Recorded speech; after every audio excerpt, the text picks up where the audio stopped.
हजुरआमा के छ अरे के छ खबर के छ केही पनि छैन बाबा राम्रो छ अनि कति वर्ष हुनुभयो म 54 55 56 57 97 कि 87 कि 97 97 हुनुभयो त 100 पुग्न लागिसक्नु भयो भइसक्यो त 100 पुग्ने बेला अब 2 वर्ष बाँकी छ तपाईँ त नि यति राम्रै हुनुहुन्छ त 100 वर्षसम्म हजुरआमा मेरो हजुरआमा है उहाँ चाहिँ अनि हजुर के अरे हजुरआमा काठमाडौँमा रमाइलो कि गाउँमा रमाइलो 84 गरेको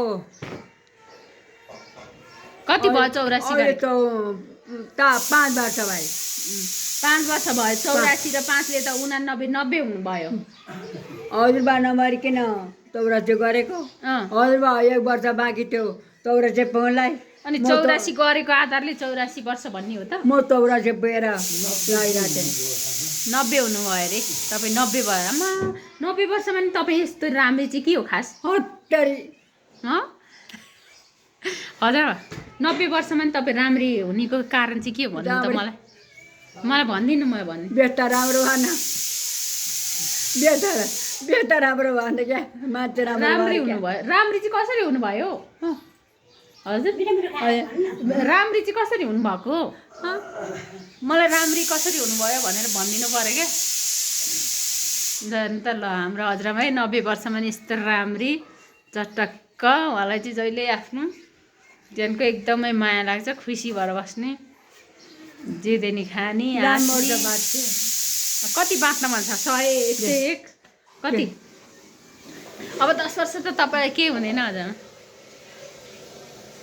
बुझ्नुभयो नि सुगर छैन प्रेसर छैन हाम्रो हजुरआमालाई होइन घुँडा दुख्ने समस्या छ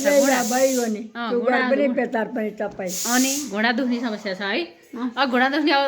उसको पनि म केही गरिदिन्छु है घुँडा दुख्ने त्यो एउटा मेसिन पाइयो भने म किनिदिन्छु है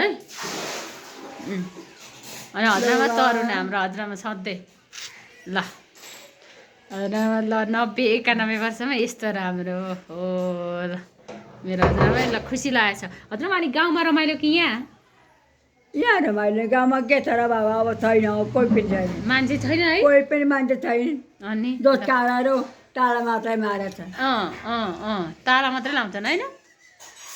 ल खुसी भएर बस्नुपर्छ है अब खुसी हुनु पर्यो भने बाबु खुसी हुनुपर्छ नि त्यो खुसी भयो भने अनुहार पनि राम्रो हुन्छ खुसी भयो भने अनुहार राम्री नि देखिँदैन ल अनि त कति राम्रो ल हजुर ल बाई हजुर बाई अन्त हजुर अनि 100 वर्ष